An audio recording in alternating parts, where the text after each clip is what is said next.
Good morning friends, इडुसाला में आपका स्वागत है। फ्रेंड, आज के वीडियो में हम लोग एक चमत्कारी पुस्तक जो कि पूरी ही मैप में है, पूरे बिहार को इसने बिहार की ज्योग्राफी को मैप में पढ़ाया हुआ है। तो इस पुस्तक को हम लोग पढ़ेंगे और ये बहुत ही महत्वपूर्ण है। ये जो अभी 67 का एग्जाम हुआ है, आप देखिएगा इसी बुक से, जबकि ये अभी नहीं आई, ये पहले की ही है। इसी बुक से आप देखिएगा कि बहुत सारे क्वेश्चन डायरेक्ट एंड डायरेक्ट मिलेंगे आपको। बिहार स्पेशल से जितने भी क्वेश्चन ज्योग्राफी से आए थे, मैं गारंटी ले रहा हूं सारे क्वेश्चन आपको इसी से मिलेंगे। आप मिलाते चलिएगा, पेपर खोल के रखिए और इससे मिलाते रहिए क्वेश्चन, सारे क्वेश्चन मिलेंगे, ये गारंटी है। बहुत ही जबरदस्त है और इसका कवरअप बहुत ही बेहतरीन तरीके से हुआ है। पूरा इसने मैप में ही पढ़ाया हुआ है और हमने आपको देने का प्रयास किया है। चलिए फ्रेंड्स, इस वीडियो को स्टार्ट करते हैं। स्टार्ट करने से पहले अगर चैनल पे आप नए हैं तो इसको सब्सक्राइब कर लें, वीडियो को लाइक करें और कमेंट करें। हाँ, ये हम सिर्फ ज्योग्राफी इस वीडियो में पढ़ेंगे, अगले वीडियो में हम हिस्ट्री पढ़ेंगे और हिस्ट्री तब आएगी जब आप हमें बताएंगे कि हाँ ये वीडियो सही है और आप कमेंट करेंगे, डिमांड करेंगे, देन हिस्ट्री आएगी। चलिए फ्रेंड्स, मिलते हैं, स्टार्ट करते हैं। चलिए स्टार्ट करते हैं। बिहार का भौगोलिक परिचय। चूंकि बिहार भारत में स्थित है और भारत उत्तरी गोलार्ध में स्थित है, इसलिए बिहार भी उत्तरी गोलार्ध में है। तो अब हम इसका अक्षांशी और देशांतरी विस्तार देख लेते हैं। सबसे पहले तो ये 24 डिग्री 20 मिनट 10 सेकंड उत्तरी अक्षांश से स्टार्ट होके 27 डिग्री 31 मिनट 15 सेकंड उत्तरी अक्षांश तक विस्तृत है। अब देशांतरी विस्तार देख लेते हैं तो ये 83 डिग्री 19 मिनट 50 सेकंड पूर्वी देशांतर से 88 डिग्री 17 मिनट 40 सेकंड पूर्वी देशांतर तक विस्तृत है। इसका उत्तर से दक्षिण लंबाई देख लीजिए। इसकी उत्तर से दक्षिण लंबाई 345 किलोमीटर, या फिर इसको आप 3-4-5 किलोमीटर भी कह सकते हैं। तो उत्तर से दक्षिण इसकी लंबाई 3-4-5 किलोमीटर और इसी तरीके से पश्चिम से पूर्व 483 किलोमीटर। ध्यान रखिएगा, पश्चिम से पूर्व 483 किलोमीटर इसकी चौड़ाई है। और देख लेते हैं, बिहार दिवस 22 मार्च को मनाते हैं। क्यों मनाते हैं? क्योंकि बिहार की स्थापना इसी दिन हुई थी। इसका नाम बिहार है और ये 22 मार्च 1912 को बंगाल से अलग हुआ था। और जब ये अलग हुआ 22 मार्च 1912 को, तो उड़ीसा भी इसके साथ ही था। 1 अप्रैल 1936 को उड़ीसा भी इससे अलग हो गया और अंततः 15 नवंबर 2000 को झारखंड भी इससे अलग हो गया और वर्तमान बिहार का स्वरूप सामने आया। और देख लेते हैं इसमें, इसका कुल क्षेत्रफल देखें तो 94,163 वर्ग किलोमीटर है। 94,163 वर्ग किलोमीटर इसका कुल क्षेत्रफल है। और क्षेत्रफल प्रतिशत पूरे भारत का कितना है? तो भारत की कुल क्षेत्रफल का 2.86% है। 2.86%। समुद्र तल से ऊंचाई देखें तो 173 फीट है और समुद्र तल से दूरी 200 किलोमीटर है। इसके दक्षिण में झारखंड स्थित है, पूरब में पश्चिम बंगाल, दक्षिण में झारखंड, उत्तर में नेपाल और पश्चिम में उत्तर प्रदेश स्थित है। आगे देखते हैं, बिहार का भौगोलिक परिचय। बिहार का सबसे बड़ा जिला जहां पे सर्वाधिक अनुसूचित जनजातियां भी हैं, वो है पश्चिमी चंपारण। ध्यान रखिएगा, पश्चिमी चंपारण बिहार का सबसे बड़ा जिला है और सर्वाधिक अनुसूचित जनजातियां अर्थात एसटी पश्चिम चंपारण में ही हैं। सबसे छोटा जिला शिवहर है। सबसे छोटा जिला शिवहर है और ये क्षेत्रफल के अनुसार बात हो रही है। सबसे छोटा जिला शिवहर और सर्वाधिक जन घनत्व भी शिवहर का है। तो ध्यान रखिएगा, शिवहर सबसे छोटा जिला है और साथ ही इसका जन घनत्व भी सर्वाधिक है। अब देखेंगे सहरसा। न्यूनतम महिला साक्षरता सहरसा में है। न्यूनतम महिला साक्षरता सहरसा में है। अब देखेंगे सर्वाधिक दशकीय वृद्धि दर, तो मधेपुरा में, मधेपुरा तो मधेपुरा में सर्वाधिक दशकीय वृद्धि है। तो सर्वाधिक दशकीय वृद्धि मधेपुरा। सर्वाधिक वर्षा 112 सेंटीमीटर होती है। ध्यान रखिएगा, औसत वर्षा 112 सेंटीमीटर है और सर्वाधिक वर्षा किशनगंज में होती है और यहीं पे सबसे ज्यादा अनुसूचित जातियां अर्थात एससी हैं। तो किशनगंज में सर्वाधिक वर्षा, साथ ही सबसे अधिक अनुसूचित जनजातियां हैं। पूर्णिया देखें तो पूर्णिया सबसे कम साक्षरता वाला है। सबसे कम साक्षरता वाला जिला पूर्णिया है और न्यूनतम पुरुष साक्षरता वाला जिला भी पूर्णिया ही है। और न्यूनतम महिला वाला कौन सा था? सहरसा था। न्यूनतम महिला साक्षरता सहरसा था और न्यूनतम पुरुष साक्षरता पूर्णिया है। आगे देखेंगे न्यूनतम लिंगानुपात, तो न्यूनतम लिंगानुपात मुंगेर में है। न्यूनतम लिंगानुपात मुंगेर में है और सबसे कम जनसंख्या शेखपुरा। वैसे भी शेखों की जनसंख्या कम है हमारे यहां, तो सबसे कम जनसंख्या शेखपुरा। अब देखेंगे सर्वाधिक जनसंख्या कहां है और सर्वाधिक नगरीकरण कहां हुआ है। तो सबसे अधिक जनसंख्या और सबसे अधिक नगरीकरण पटना में है। तो ध्यान रखिए, सर्वाधिक जनसंख्या और सबसे अधिक नगरीकरण पटना में है। सबसे कम तापमान और सबसे अधिक तापमान दोनों गया में होता है। सबसे ज्यादा अनुसूचित जाति, सबसे ज्यादा अनुसूचित जाति कहां पे है? तो ये गया में ही है। ध्यान रखिएगा, सबसे अधिक अनुसूचित जाति गया में है। सबसे कम वर्षा औरंगाबाद में होती है। सबसे कम वर्षा औरंगाबाद में। सर्वाधिक साक्षरता रोहतास में है। सबसे अधिक पुरुष साक्षरता यह भी रोहतास में और सर्वाधिक महिला साक्षरता यह भी रोहतास में ही है। तो ध्यान रखिए, सर्वाधिक साक्षरता पूछेगा तो भी रोहतास, सर्वाधिक पुरुष साक्षरता तो भी रोहतास और सर्वाधिक महिला साक्षरता रोहतास। न्यूनतम जनघनत्व, न्यूनतम जनघनत्व कैमूर का है। सर्वाधिक लिंगानुपात गोपालगंज का है और न्यूनतम अनुसूचित जनजाति, तो ध्यान रखिएगा, न्यूनतम अनुसूचित जनजाति गोपालगंज में ही है और न्यूनतम दशकीय वृद्धि दर भी गोपालगंज में है। आगे देख लेते हैं। चलिए अब बिहार का राजनीतिक परिचय देख लेते हैं। तो बिहार में 9 प्रमंडल है, जिलों की संख्या 38 है और नया जिला अरवल बना है। अनुमंडलों की संख्या 101 है और प्रखंड जो है वो 534 है। तो ध्यान रखिएगा, प्रमंडल 9, जिले 38, अनुमंडल 101, प्रखंड 534 और ग्रामों की संख्या 8387 है। और जो वार्ड है वो प्रशासन की न्यूनतम इकाई है और जो सबसे नया जिला है वो अरवल है।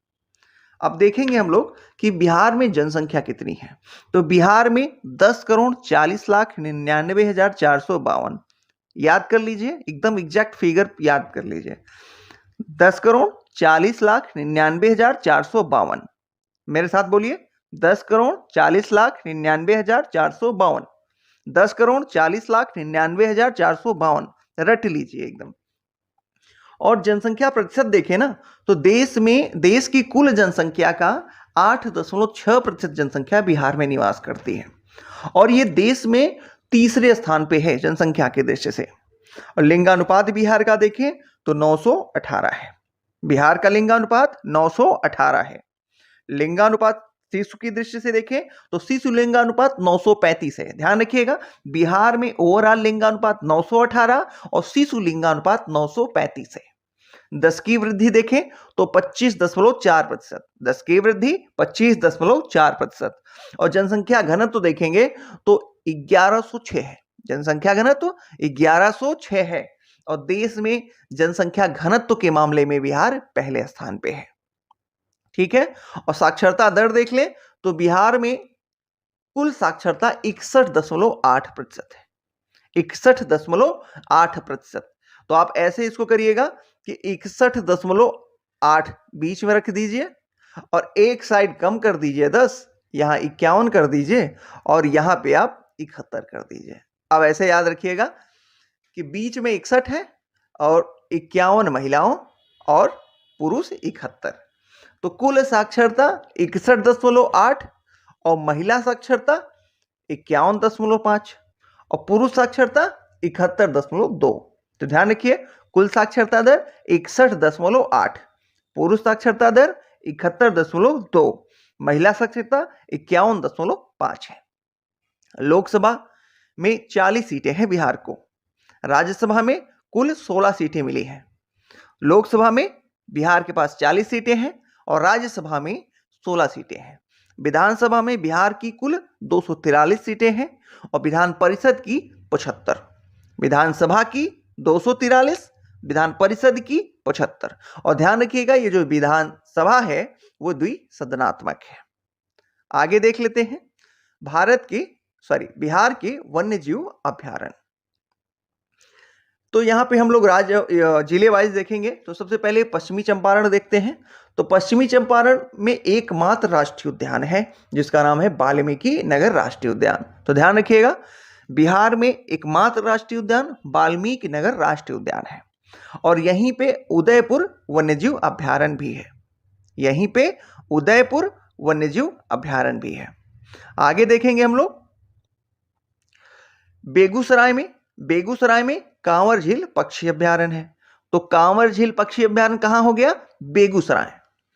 अब देखेंगे कटिहार में गोगाबिल पक्षी अभ्यारण्य है। गोगाबिल पक्षी अभ्यारण्य कटिहार में। अब देखेंगे हम लोग भागलपुर में 2 अभ्यारण्य। कौन कौन से? भागलपुर में 2 अभ्यारण्य, एक हो गया विक्रमशिला पक्षी पक्षी विहार और दूसरा है विक्रमशिला गांगेय डॉल्फिन अभ्यारण्य। विक्रमशिला पक्षी विहार ये भी भागलपुर में है और विक्रमशिला गांगेय डॉल्फिन अभ्यारण्य ये भी भागलपुर में है। भीम बांध देख लीजिए तो भीम बांध मुंगेर में है। भीम जो थे इतने ताकतवर थे सबको मुरेर देते थे, मतलब मुंगेर याद करने के लिए बता रहे। तो भीम बांध मुरेर मतलब मुंगेर में। आगे देखेंगे जमुई में है 2 है। जमुई में 2 अभ्यारण्य, एक नागी डैम और दूसरा नकटी डैम। नागी नकटी याद रखिएगा। नागी डैम पक्षी अभ्यारण्य और नकटी डैम पक्षी अभ्यारण्य ये दोनों जमुई में है। अब देखेंगे राजगीर में, तो राजगीर में भी 2 अभ्यारण्य है। कौन कौन से? एक है राजगीर अभ्यारण्य और दूसरा है पंत अभ्यारण्य। तो राजगीर अभ्यारण्य तो पूछेगा नहीं, वो पूछेगा पंत अभ्यारण्य। कहां है? राजगीर में है। संजय गांधी जैविक उद्यान ये सबसे ज्यादा पूछा गया है। संजय गांधी जैविक उद्यान ये पटना में है। गया में गौतम बुद्ध अभ्यारण्य है तो ये नहीं पूछेगा। कैमूर वन्यजीव अभ्यारण्य ये भी कैमूर में है। बक्सर पक्षी अभ्यारण्य बक्सर में है। अब देख लेते हैं वैशाली में भी अभ्यारण्य है, उसका नाम देख लेते हैं। वैशाली में बदला सलीम अली झुब्बा सहनी अभ्यारण्य। बदला सलीम अली झुब्बा साहनी अभ्यारण्य भी वैशाली में है। आगे देख लेते हैं बिहार का खनिज संसाधन। देखिए जितने भी इंपॉर्टेंट है ना, सारी इंपॉर्टेंट चीज आपको यहां मिल जानी है। इससे बाहर आपको कुछ छूटेगा ही नहीं, इससे बाहर कुछ रहेगा ही नहीं। इसको आप 10 बार पढ़ लीजिए, 1-2 बार वीडियो से पढ़ लीजिए, उसके बाद चाहे आप पीपीटी में या मतलब पीडीएफ में या बुक में किसी में पढ़ लीजिए। इससे बाहर मत पढ़िए, इतना बहुत है। चलिए देखते हैं। अब खनिज में देखेंगे तो यहां पश्चिमी चंपारण है, यहां पे सोरा पाया जाएगा और सोरा पाया जाएगा बेगूसराय में। भागलपुर में चीनी मिट्टी और सीसा पाई जाएगी। ध्यान रखिएगा, पश्चिमी चंपारण सोरा, बेगूसराय सोरा, भागलपुर में चीनी मिट्टी और सीसा। भागलपुर में चीनी मिट्टी और सीसा मिलेगा। अब देखेंगे मुंगेर में, तो मुंगेर में कई खनिज हैं। कौन कौन से? Soap stone, silica, sand, bauxite, quartzite और चीनी मिट्टी।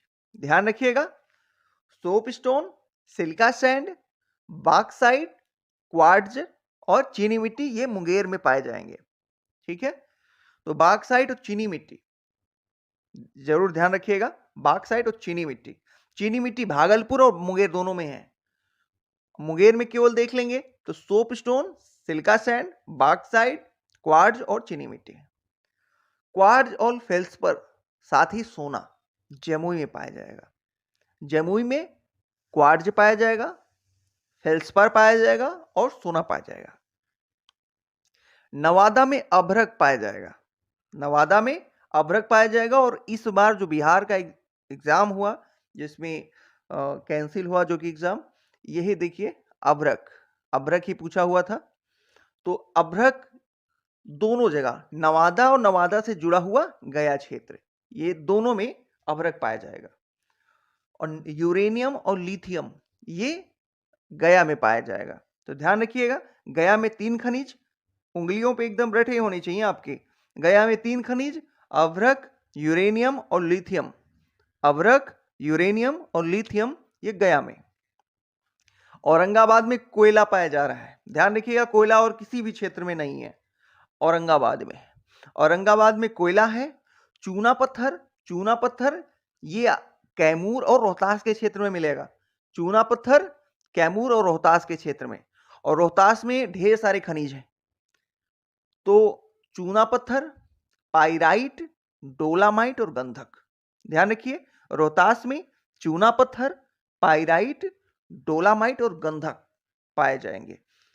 सोरा, सोरा हमने बताया, तो सोरा कुल 3 क्षेत्रों में, एक तो पूर्वी चंपारण, दूसरा बेगूसराय और तीसरा सारण, इन 3 क्षेत्रों में सोरा पाया जाएगा। तो ये आपके खनिज हो गए। इनको आप एकदम स्क्रीनशॉट लेके कंप्लीट कर लीजिए, क्योंकि हर साल खनिज से आने ही है क्वेश्चन, श्योर आएगा, इस बार भी आएगा। आगे देखते हैं बिहार की नदियां, ये बहुत ही इंपॉर्टेंट टॉपिक है। तो थोड़ा प्रिंट गड़बड़ है लेकिन काम चला लेंगे। चलिए देखते हैं बिहार की नदियां। तो बिहार 2 हिस्सों में बटा है, आपको पता है। बीचों बीच इसको ये रेखा जो नदी बांटती है, गंगा नदी, ये इसको उत्तर और दक्षिण में डिवाइड कर देती है। तो बिहार में जो नदियां हैं, नदियों में जो मानसूनी नदियां हैं वो दक्षिण में, ये सिर्फ मानसून के दौरान सक्रिय रहेंगी। और बाकी जो सदाबहार नदियां हैं वो उत्तर में पाई जाएंगी। इसी कारण बाढ़ की सिचुएशन भी इसी क्षेत्र में है। चलिए फटाफट देख लेते हैं कौन कौन सी नदियां हैं, और यही जो जो पॉइंट बनते हैं ना प्रश्न, वही वही दिया हुआ है इसमें। चलिए सबसे पहले देखेंगे पश्चिमी चंपारण क्षेत्र से। तो ये बूढ़ी गंडक उठाते हैं, या गंडक उठा लीजिए, गंडक उठाते हैं। गंडक को देखेंगे, इसका जो उद्गम है वो नेपाल हिमालय से होता है। गंडक का उद्गम नेपाल हिमालय से होता है, और ये गंगा नदी में पहलेजा घाट में आके मिल जाती है। कहां पे? पहलेजा घाट में आके गंगा नदी से मिल जाती है, और इस दौरान ये कुल 640 किलोमीटर की सफर करती है। इसकी जो लंबाई है कुल, वो 640 किलोमीटर हो जाएगी। घाघरा, और उसके बाद बूढ़ी गंडक देख लेते हैं। बूढ़ी गंडक ये चौतरबा और विशंभरपुर पश्चिमी चंपारण से निकलती है, इसको चौबटिया भी बोलते हैं। तो संगम इसका गंगा नदी खगड़िया के पास हो जाता है। तो ध्यान रखिएगा, इसका संगम जो है वो खगड़िया नदी के खगड़िया के पास गंगा नदी से हो जाता है। और बूढ़ी गंडक की कुल लंबाई 320 किलोमीटर है। तो यहां पे एक चीज और आप क्लियर करते चलिएगा, इन नदियों के नाम कि जो उत्तर की नदियां हैं और दक्षिण की नदियां हैं, ये भी पूछता है। तो गंडक है, बूढ़ी गंडक है, कमला है, और बागमती, बागमती, कमला और कोसी है। ध्यान रखिएगा, फिर से देख लीजिए, गंडक, बूढ़ी गंडक, बागमती, कमला और कोसी, महानंदा, घाघरा, ये उत्तर की नदियां हैं। और दक्षिण की नदियां देखेंगे, कर्मनाशा, सोन है, पुनपुन है, फाल्गु है, क्यूल है, अजय है। ये दक्षिण की नदियां हैं, तो इनको याद रखिएगा। ये पूछ लेता है कौन सी नदियां दक्षिण में है, कौन सी उत्तर में। चलिए बागमती देख लेते हैं। बागमती का उद्गम शिवपुर श्रेणी में होता है और ये नेपाल हिमालय में है। संगम इसका कोसी नदी से होता है। बागमती कोसी नदी से मिल जाती है और कहां मिलती है, तो ये बदला घाट में मिलती है। बदला घाट में कोसी नदी से बागमती मिल जाती है और इस दौरान कुल वो 589 किलोमीटर का सफर करती है। कमला देखते हैं। कमला इसका उद्गम होता है महाभारत श्रेणी में और संगम इसका कोसी नदी में होता है। तो बागमती और कमला दोनों का संगम कोसी में हो रहा है और कोसी में ये कहां मिलती है, तो बदला घाट के में। तो ध्यान रखिएगा, कमला बदला घाट के पास कोसी में मिल जाती है। कोसी देख ले, तो कोसी नेपाल एवं तिब्बत से निकलती है और गंगा के कुर्मी कुर्सेला कुर्सेला घाट के पास कटिहार में आके मिल जाती है। तो ध्यान रखिए, कोसी कुर्सेला घाट के पास गंगा नदी से मिल जाती है कटिहार में। और बिहार में प्रवेश कहां से करती है ये, तो बिहार में ये सीतामढ़ी से प्रवेश करती है। आगे देखेंगे महानंदा के बारे में। तो महानंदा का उद्गम दार्जिलिंग में होता है और संगम इसका गंगा नदी में है और इसकी कुल लंबाई 360 किलोमीटर है और ये बांग्लादेश में, ध्यान रखिएगा, महानंदा भारत में नहीं मिलती है गंगा से, ये बांग्लादेश में ही मिलती है और बिहार में प्रवेश ये करती है किशनगंज में। गंगा, अब गंगा के बारे में देख लेते हैं। गंगा बहुत इंपॉर्टेंट है, ध्यान रखिएगा। तो गंगा में इसका उद्गम जो है वो उत्तराखंड के गोमुख से होता है, सबसे पहला चीज। संगम इसका बंगाल की खाड़ी में होता है और बिहार में ये बक्सर के चौसा के पास प्रवेश करती है और बिहार के बाहर ये कटिहार से होती है और बिहार में इसकी कुल जो लंबाई है वो 445 किलोमीटर है। 445 किलोमीटर, ये पूछ सकता है, 445 किलोमीटर। और बिहार के कुल 12 जिलों को ये स्पर्श करती हुई निकलती है। ध्यान रखिए, बिहार के कुल 12 जिलों को स्पर्श करती हुई निकलती है। अजय को देख लेते हैं। तो अजय दक्षिण भारत की नदी है, दक्षिण बिहार की नदी है और ये देवघर झारखंड से निकलती है और भागीरथी नदी पश्चिम बंगाल में आके मिल जाती है। क्यूल को देखें, तो क्यूल का उद्गम होता है तीसरी पहाड़ी क्षेत्र से और गिरिडीह झारखंड, ध्यान रखिए, तीसरी पहाड़ी क्षेत्र गिरिडीह झारखंड से क्यूल निकलती है। संगम इसका गंगा नदी में होता है, कहां पे, सूरजगढ़ लखीसराय में। सूरजगढ़ लखीसराय में क्यूल का संगम गंगा से हो जाता है। अब देखेंगे फाल्गु नदी। फाल्गु का उद्गम निरंजना और मोहना के संगम से हुआ है। फाल्गु नदी का उद्गम निरंजना और मोहना के संगम से गया में होता है और इसका जो मिलती है ये पुनपुन में मिल जाती है। ठीक है, आगे देखेंगे हम लोग पुनपुन। पुनपुन का उद्गम छोटा नागपुर क्षेत्र से होता है, पलामू झारखंड। छोटा नागपुर पलामू झारखंड से इसका उद्गम होता है और ये फतुहा के निकट आके गंगा से मिल जाती है। और सोन नदी देख लीजिए, तो सोन का उद्गम मैकाल पर्वत के अमरकंटक श्रेणी मध्य प्रदेश से हुआ है और ये पटना के समीप गंगा से मिल जाती है। पटना के समीप गंगा से मिल जाती है। इस दौरान इसकी कुल लंबाई 784 किलोमीटर है। बिहार में प्रवेश ये रोहतास से करती है। बिहार में कहां से करती है, रोहतास से प्रवेश करती है। चलिए आगे देखते हैं कर्मनाशा नदी। तो कर्मनाशा का उद्गम कैमूर पर्वत से होता है और संगम इसका गंगा नदी में चौसा के स्थान पे हो जाता है। तो ध्यान रखिएगा, चौसा में गंगा नदी से कर्मनाशा मिल जाती है। अब देखेंगे आगे बिहार की नदी घाटी परियोजना, बहुत ही इंपॉर्टेंट है। तो नदी घाटी परियोजना में सबसे पहले हम लोग देखते हैं गंडक का, क्योंकि सबसे ज्यादा पूछा भी यही जाता है। गंडक नदी घाटी परियोजना देखेंगे तो इसमें कुल 4 नदी घाटी परियोजनाएं हैं। उंगलियों पे रख लीजिए चारों। एक तो हो गया, गिनिए हमारे साथ, त्रिवेणी नहर, सारण नहर, तिरहुत नहर और तेउर नहर। फिर से, त्रिवेणी नहर, सारण नहर, तिरहुत नहर और तेउर नहर, ये 4 नहर गंडक के हैं। त्रिवेणी, सारण, तिरहुत और तेउर। कोसी नदी का देख लीजिए, तो कोसी में सिर्फ 2 याद करना है आपको। कौन कौन सा? राजपुर नहर बांध, हनुमान नगर बांध। राजपुर नगर बांध और हनुमान नगर बांध, बस। बाकी जो कोसी, पूर्वी कोसी, पश्चिमी कोसी, ये पूछेगा नहीं। राजपुर नहर बांध, हनुमान नगर बांध, इसको याद रखिएगा कोसी नदी के। सोन नदी परियोजना, ये पूछेगा नहीं क्योंकि दोनों में सोन लगा हुआ है, आप देख लीजिए। बिहार की पहली नदी जोड़ो परियोजना कोसी मेची नदी जोड़ो परियोजना है, ध्यान रखिएगा। बिहार की पहली नदी जोड़ो परियोजना कोसी मेची नदी जोड़ो परियोजना है। बिहार में सबसे ज्यादा सिंचाई नहरों के द्वारा होती है। चलिए देखते हैं बिहार के जलप्रपात और झील। नोट है, कांवर झील के पास शोध कार्य के लिए बर्ड बैंडिंग स्टेशन की स्थापना हुई है तथा भागलपुर में बर्ड रिंगिंग स्टेशन की स्थापना हुई है। ध्यान रखिएगा, कांवर झील के पास बर्ड बैंडिंग स्टेशन और भागलपुर में बर्ड रिंगिंग स्टेशन की स्थापना हुई है। आगे देखेंगे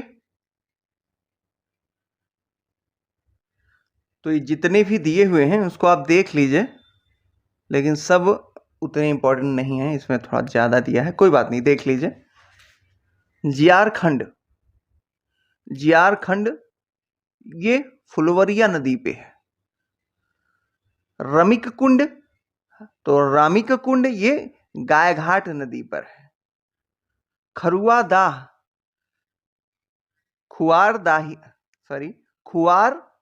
खुआरी दाह, बहुत छोटा है, थोड़ा सा ब्लर है, उसके लिए हम यही मिल पाया। चलिए, खुआर दाह ये असानी नदी पर है। धुआंधार, ये इंपॉर्टेंट है। धुआंकुंड काब धोबा नदी पे है। दुर्गावती खादर कोह पे है। दुर्गावती या खादर कोह, ये दुर्गावती पे है।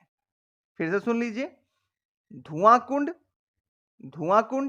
ये काब नदी पे है। दुर्गावती या खादर कोह, ये दुर्गावती नदी पे है। सुखलदरी नदी कनहर है, तो ध्यान रखिएगा, सुखलदरी ये कनहर नदी पे है।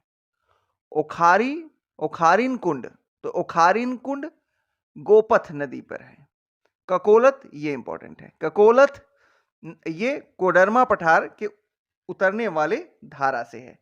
कोडरमा पठार से उतरने वाली धारा से ककोलत जलप्रपात बनता है।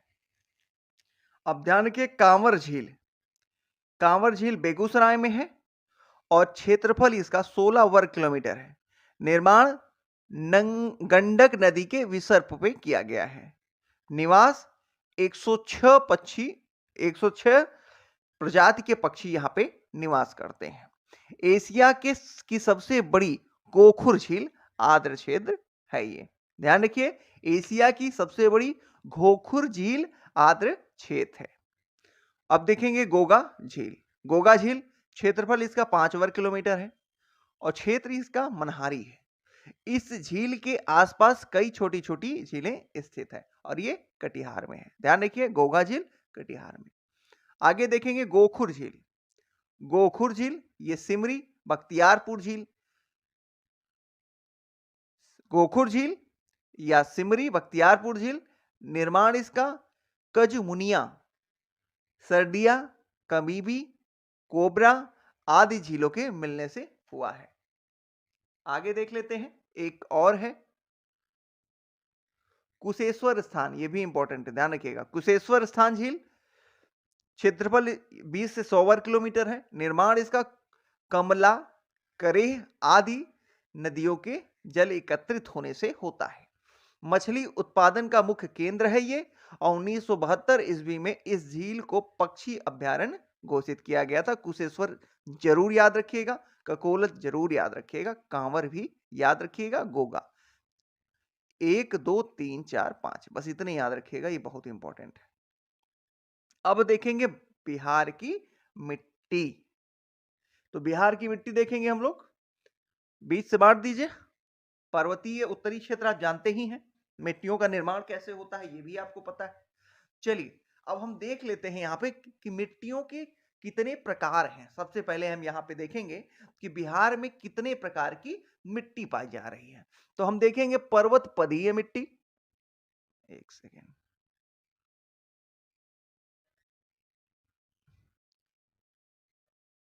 सबसे पहले देखेंगे पर्वत पदीय मिट्टी, फिर देखेंगे तराई मिट्टी, फिर देखेंगे खादर मिट्टी, टाल मिट्टी, पीली लाल पीली मिट्टी, करैल केवाल मिट्टी। देख लीजिए, पहले सिर्फ नाम सुन लीजिए इनके, उसके बाद क्षेत्र हम डिस्कस करेंगे बाद में।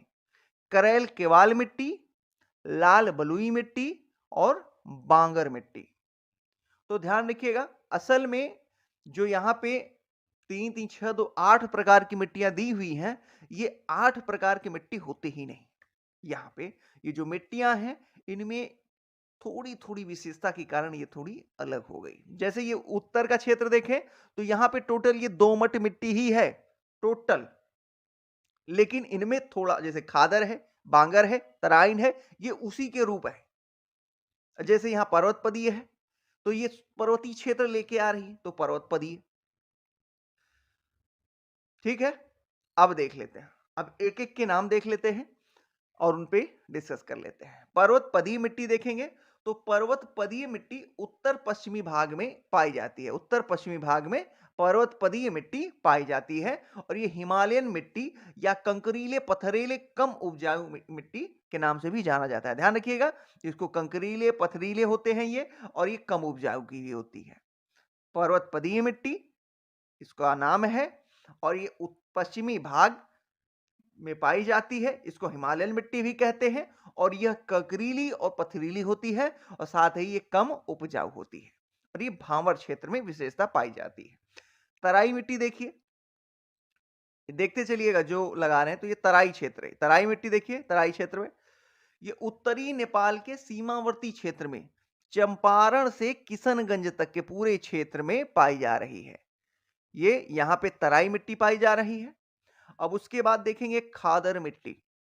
तो खादर मिट्टी ये नवीन जलोढ़ मिट्टी सबसे उपजाऊ होती है। ये खादर मिट्टी है, और नवीन जलोढ़ मिट्टी भी इसे कहते हैं। ये सबसे अधिक उपजाऊ होती है, यहाँ पे हर प्रकार की फसल उत्पादन होता है, और ये पूर्णिया कटिहार तक विकसित है। पूरा यहाँ पूर्णिया कटिहार तक पूरा ये विकसित है। आगे देखेंगे टाल मिट्टी। ध्यान रखिएगा, जहां से क्वेश्चन बनेगा, टाल मिट्टी, इसको ध्यान रखिएगा। टाल मिट्टी और पर्वतपदीय मिट्टी ये जरूर याद रखिएगा। टाल मिट्टी सबसे कम उपजाऊ है, और गंगा के दक्षिणी क्षेत्र में, गंगा के दक्षिणी क्षेत्र में टाल मिट्टी पाई जा रही है। अब देखेंगे लाल या पीली, लाल व पीली मिट्टी। यहां पे लौह ऑक्साइड के कारण ये लाल व पीली मिट्टी हो गई है। लौह ऑक्साइड के कारण इसको लाल व पीली मिट्टी कहते हैं। क्षेत्र जरूर देखते चलिएगा, क्योंकि जब प्रश्न बनेगा तो सीधे आपको जब पता होगा कि इस क्षेत्र में है, तो आप ऑप्शन मार देंगे, सही हो जाएगा। लाल पीली मिट्टी लौह ऑक्साइड के कारण होती है, और चूंकि लौह ऑक्साइड की मात्रा इसमें ज्यादा होती है, तो ये उपजाऊ कम होगी, उपजाऊ कम होती है, और इसी को बल सुंदरी मिट्टी भी कहते हैं। ध्यान रखिएगा, पूछा हुआ प्रश्न है, बल सुंदरी मिट्टी भी इसी को कहा जाता है। अब देखेंगे करैल केवाल। अब ध्यान रखिएगा, कौन से क्षेत्र में, और पूरे बिहार में भी सब सर्वाधिक किस क्षेत्र में कौन सी मिट्टी पाई जा रही है। करैल केवाल का ध्यान रखिए। करैल केवाल ये पुरानी जलोढ़ मिट्टी है। ऊपर से मिट्टियां आ रही हैं जब, तो इस साइड में जितनी रहेंगी सब पुरानी जलोढ़ मिट्टी रहेंगी, ऊपर जो रहेंगी वो नवीन जलोढ़ मिट्टियां रहेंगी। कैसे रहेंगी, जब कभी एक मिट्टी पे स्पेशल क्लास होगी तो उसमें हम लोग डिस्कस कर लेंगे, वैसे भी आपको पता होगा। कि मिट्टी का निर्माण कैसे होता है, कैसी चीजें होती हैं। करेल केवाल मिट्टी देखेंगे तो इसको पुरानी जलोढ़ मिट्टी भी कहते हैं और ये उपजाऊ होती है और ये पटना और नालंदा क्षेत्र में विशेषतः केंद्रित है। अब देखेंगे बलुआ। अब यहां पे भी ध्यान रखिएगा, कैमूर का क्षेत्र, यहां पे लाल बलुई मिट्टी इसको कहते हैं, लाल बलुई मिट्टी। ये बलुई है तो उपजाऊ कम होगी और कैमूर के पठारी क्षेत्र में पाई जाती है और साथ ही इसमें लौह की अधिकता है। ध्यान रखिएगा, आयरन की अधिकता इसमें है। अब देख लीजिए बांगर मिट्टी। बांगर वही पुरानी जलोढ़ मिट्टी, इसको बांगर कहते हैं और ये चंपारण, मुजफ्फरपुर और दरभंगा, चंपारण, मुजफ्फरपुर, दरभंगा इन क्षेत्रों में पाई जा रही है। जो खाली क्षेत्र है इन क्षेत्रों में बांगर मिट्टी पाई जा रही है। पूरा इसको पॉज करके एक बार जरूर देख लीजिएगा, क्षेत्र अगर दिमाग में बैठ गया तो गलत नहीं होगा प्रश्न। चलिए अब बिहार की चट्टानें देख लेते हैं। तो इसमें देखेंगे सबसे पहले है क्वाटरनरी चट्टानें। इनके भी क्षेत्र देखते चलिएगा, जस्ट मिनट। हाँ चलिए, बिहार की चट्टानें, इनमें आप क्षेत्र देखते चलिएगा। ये जो सबसे ऊपरी क्षेत्र है पश्चिमी चंपारण का, यहां पे आप देखेंगे क्वाटरनरी चट्टानें, जलोढ़। यह हिमालय एवं छोटा नागपुर का पठारी क्षेत्र है। ठीक है। अब ये जो बीच का क्षेत्र ये है, यह टर्सरी या वलित चट्टानें और ये पश्चिमी चंपारण में है। ध्यान रखिए, टर्सियरी या वलित चट्टानें ये हिमालय के तराई क्षेत्र पश्चिमी चंपारण में स्थित है। अब आगे देखेंगे हम लोग, मेनली चट्टान तो इधर ही है, देख लीजिए विंध्यन समूह की चट्टान। तो अब ये प्रश्न बनेगा कि विंध्यन समूह की चट्टान बिहार के किन क्षेत्रों में पाई जा रही हैं। तो यहीं आप देख लीजिए विंध्यन समूह की चट्टान कहां कहां पाई जा रही है, देख लिया आपने। अब देख लीजिए धारवाड़ समूह की चट्टानें। अब यहाँ पे कैमूर, सोन नदी घाटी, रोहतास ये सब याद करने की जरूरत ही नहीं, क्योंकि यहाँ आपको पता है कौन कौन से क्षेत्र हैं यहाँ पे। फिर भी इसकी विशेषता देख लीजिए, सबसे पुरानी चट्टान विंध्यन समूह की चट्टान है, सबसे पुरानी विंध्यन समूह की चट्टान है और दक्षिण पश्चिमी बिहार में यहां पे ये पाई जा रही है, यहां पे ये पाई जा रही है। और जिला देखें तो कैमूर, सोन नदी घाटी, रोहतास, ये पता ही है आपको। चलिए आगे देखते हैं धारवाड़ क्रम की चट्टान। तो धारवाड़ क्रम की चट्टान ये आप देख रहे हैं निचला क्षेत्र, ये पूरा यहां से लेके रोहतास के बाद से लेके यहां तक देख लीजिए, ये पूरा धारवाड़ चट्टानें हैं।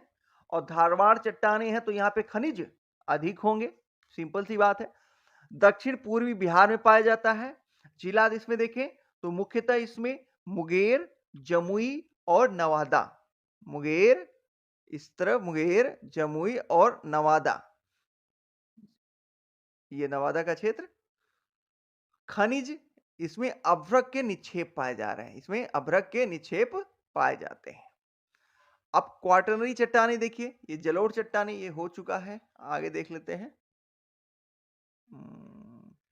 वही है क्वाटरनरी जलोढ़ चट्टानें, हिमालय, ये सब देख लीजिए, कुछ खास नहीं है। आगे देखेंगे बिहार का जलवायु क्षेत्र, ये इंपॉर्टेंट है। तो बिहार का जलवायु क्षेत्र देख लेते हैं, जस्ट मिनट।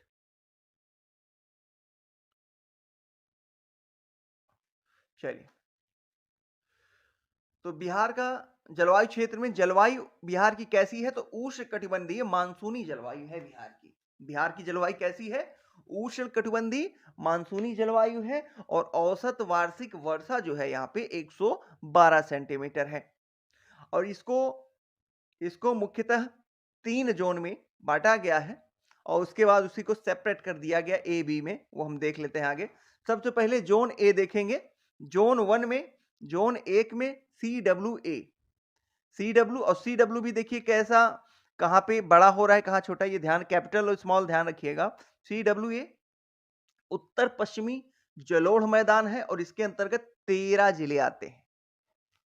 तो उत्तर पश्चिमी जलोढ़ मैदान इस बार पूछा भी हुआ है, सबसे सर्वाधिक कृषि क्षेत्र किसके अंतर्गत आते हैं, इसी बार जो कैंसिल हुआ है उसी एग्जाम में पूछा गया है ये क्वेश्चन।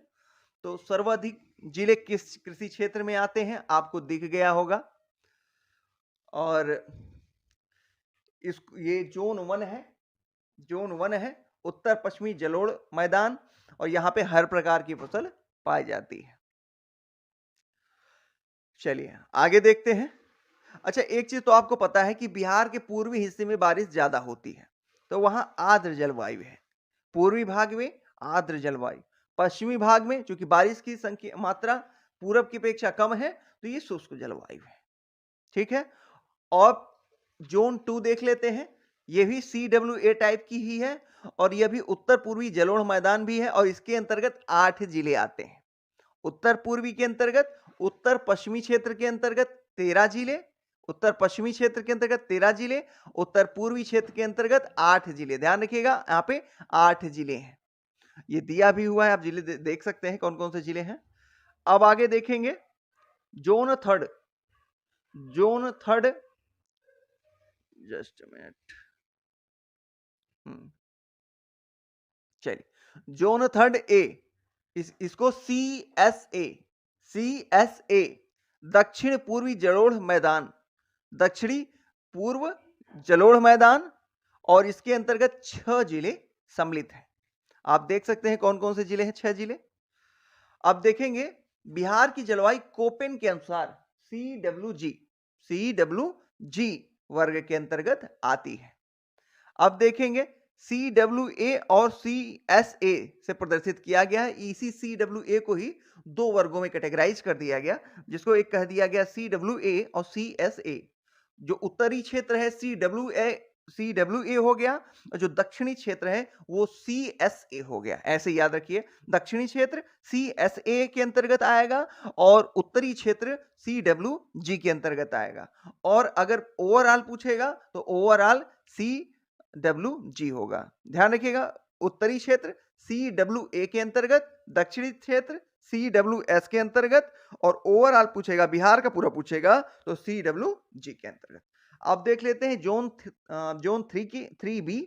तो ये भी CSA टाइप का है, और इसके अंतर्गत ये दक्षिण पश्चिमी है, और इसके अंतर्गत 11 जिले हैं। इसके अंतर्गत 11 जिले सम्मिलित हैं। चलिए, बहुत ही महत्वपूर्ण चीज है, अगर दिमाग में बैठ जाए आपके तो CS एक बहुत सारे क्वेश्चन इस बार भी इसी से निकले हुए हैं, कई सारे क्वेश्चन, बहुत अच्छा कंटेंट। चलिए आगे देखते हैं बिहार का भौगोलिक विभाजन। तो इसका जो भौगोलिक विभाजन है आपने देख ही लिया, गंगा नदी मेनली इसको प्राकृतिक रूप से डिवाइड कर रही है।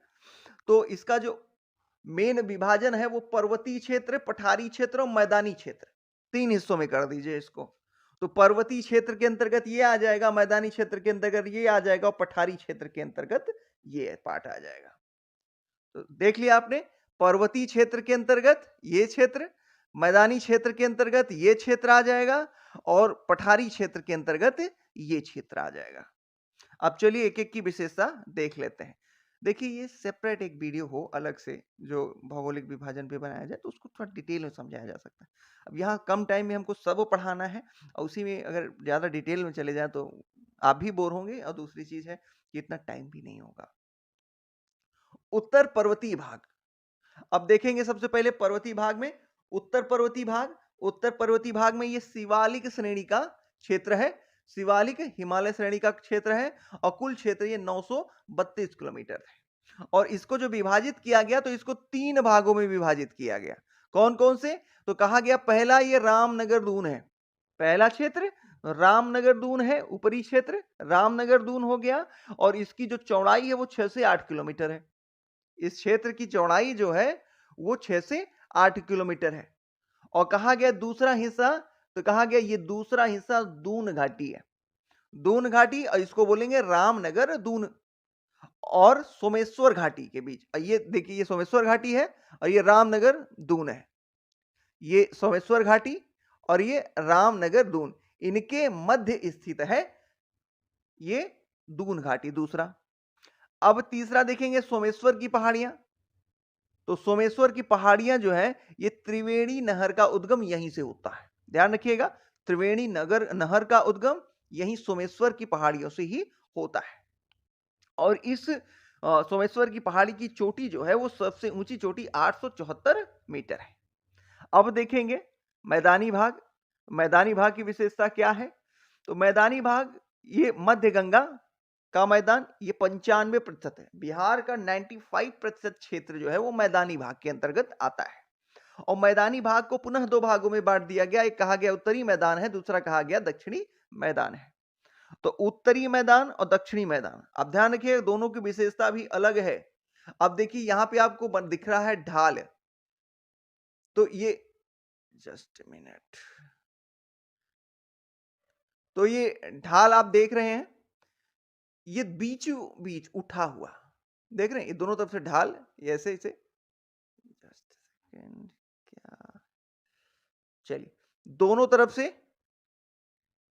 देख रहे हैं ढाल इस तरीके से है, यहां पे बीच में गड्ढा, गंगा नदी बह रही है। फिर तो अब देखिए यहां पे देखेंगे कि दक्षिण गंगा के मैदान की औसत ढाल, ये जो दक्षिण गंगा की मैदान है इसका जो औसत ढाल है वो जो दक्षिण गंगा के मैदान का औसत ढाल है वो दक्षिण से उत्तर की ओर, दक्षिण से बताया गया, मैंने बता दिया पहले, दक्षिण से उत्तर की ओर है। ठीक है, नोट देखेंगे यहां पे, गंगा के मैदानी भाग की ढाल प्रति किलोमीटर 6 सेंटीमीटर है। गंगा के मैदानी भाग का ढाल जो है वो 6 सेंटीमीटर प्रति किलोमीटर है। अब देख लेंगे पठारी क्षेत्र। तो पठारी क्षेत्र मुख्यतः तो चला गया झारखंड में, जो थोड़ा सा बचा है वही देख लीजिए। दक्षिणी पठारी क्षेत्र, यहां पे खनिज की अधिकता होती है और रोहतास क्षेत्र में पाइराइट पाया जाता है मुख्यतः। अब देखेंगे बिहार के वन। तो बिहार में कुल दो प्रकार के वन पाए जाते हैं। एक तो कहते हैं आर्द्र पर्णपाती वन और दूसरे को कहते हैं शुष्क पर्णपाती वन। अब देखेंगे वन। वन, तो वनावरण देखेंगे कहां पे कितना हुआ है। वैसे इनको डायरेक्ट एग्जैक्ट फिगर याद करने की जरूरत नहीं है कि कहां वनावरण कितना हुआ है, बस हम ये देख लेते हैं कि जो हमारे एग्जाम के लिए इंपॉर्टेंट हो। आप देखना चाहें तो आप स्क्रीनशॉट लेके देख सकते हैं पूरा, लेकिन इंपॉर्टेंट नहीं है। देखिए सबसे कम वनावरण कहां है? जहानाबाद में है। और सबसे अधिक वनावरण प्रतिशत की दृष्टि से बांका में है। ठीक, अब ये कुछ फैक्ट है, पॉइंट 1 देख लेते हैं। आर्द्र पर्णपाती वन ऐसे स्थानों पर पाए जाते हैं जहां वर्षा 120 सेंटीमीटर से अधिक होती है। और बिहार में तराई क्षेत्र व सोमेश्वर, तराई क्षेत्र, ये बिहार का ये तराई क्षेत्र, तराई क्षेत्र व सोमेश्वर दून क्षेत्र, ये सोमेश्वर दून क्षेत्र था, सोमेश्वर दून क्षेत्र में इस प्रकार के वन पाए जाते हैं। और इस श्रेणी के वनों में कौन कौन से शामिल हैं? तो साल है, अशोक है, केन है, आम है और जामुन है, जो इस तरह के वनों की श्रेणी में, मतलब आर्द्र पर्णपाती वन की श्रेणी में आते हैं। और वो कहां पाए जाते हैं? यह इधर, ये तराई क्षेत्र और इधर सोमेश्वर की पहाड़ी के क्षेत्र में। अब दूसरा देख लेते हैं। दूसरा है शुष्क पर्णपाती वन। बिहार में पहले ही बताया कि दो प्रकार के, एक आर्द्र पर्णपाती वन जो कि इधर और यहां पाए जा रहे हैं, और दूसरे हैं शुष्क पर्णपाती वन। ये कहां पाए जा रहे हैं? तो ये वन ऐसे स्थानों पर पाए जाएंगे जहां वार्षिक वर्षा 120 सेंटीमीटर से कम होगी। जब 120 सेंटीमीटर से वार्षिक वर्षा कम होगी तो ये कहां पाए जाएंगे? बिहार के पूर्वी मध्यवर्ती इलाकों में, बिहार के पूर्वी मध्यवर्ती इलाकों में व दक्षिणी पठारी क्षेत्र में, दक्षिणी पठारी क्षेत्र में ये पाए जाएंगे इस प्रकार के वन। इन वनों में पाए जाने वाली वृक्ष की पत्तियां पतझड़ के मौसम में गिर जाती हैं। और इन वृक्षों में कौन कौन से वृक्ष शामिल हैं? तो देखेंगे कि इसका जो ये पठारी क्षेत्र है और ये जो पूर्वी मध्यवर्ती क्षेत्र है, इनमें साल, बांस, खैर, अमलतास, महुआ आदि वन पाए जाते हैं।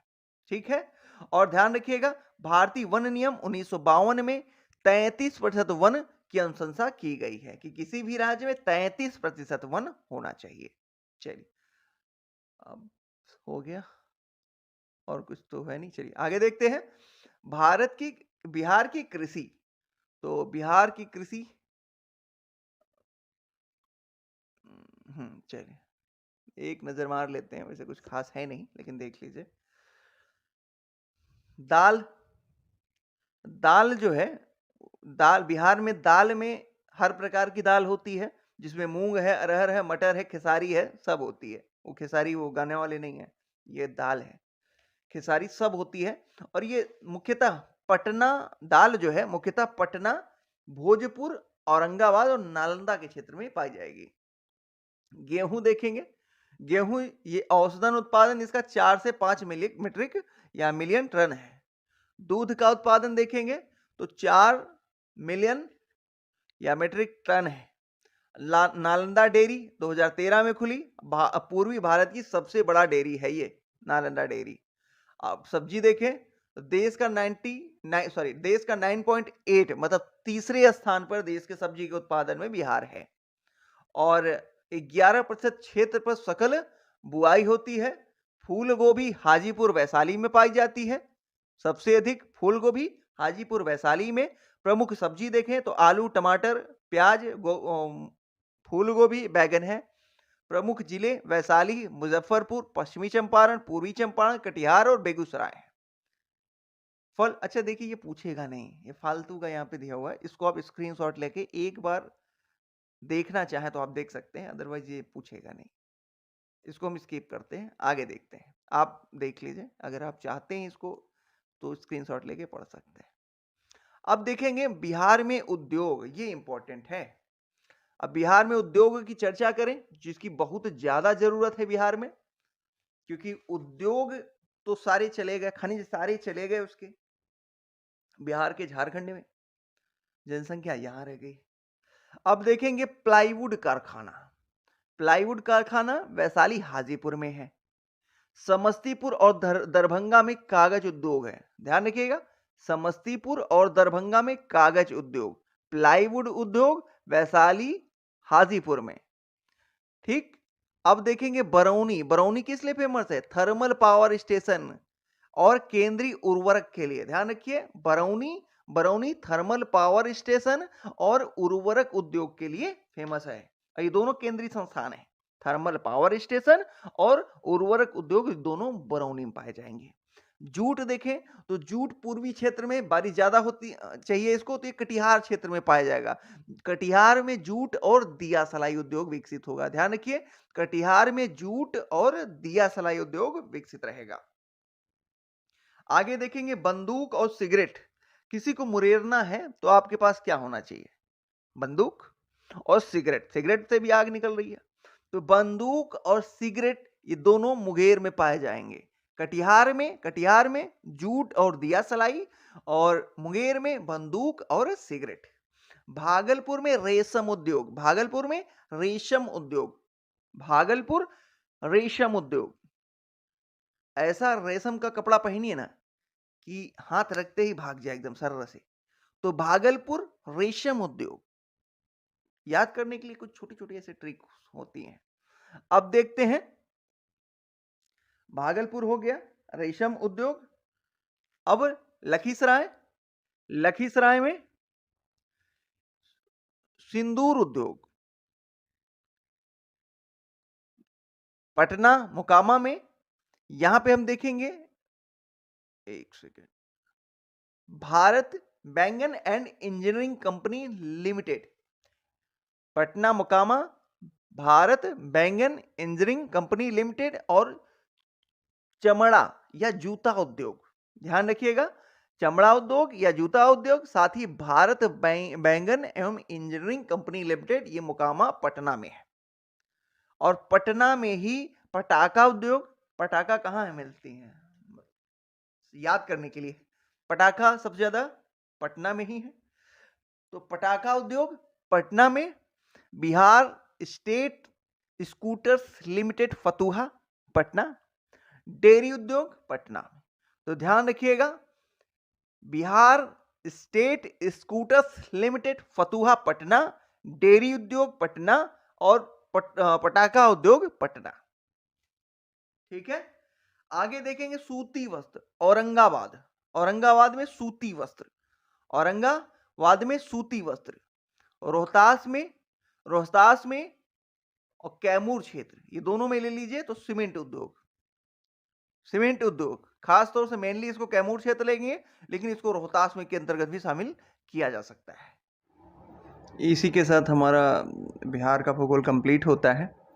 तो चलिए अगले वीडियो में हम लोग बिहार के इतिहास के फ्लो चार्ट के साथ मिलते हैं, और तब तक के लिए बाय बाय। लेकिन प्रेम मित्र, बहुत ही मेहनत लगती है, इस बात को आप समझिए।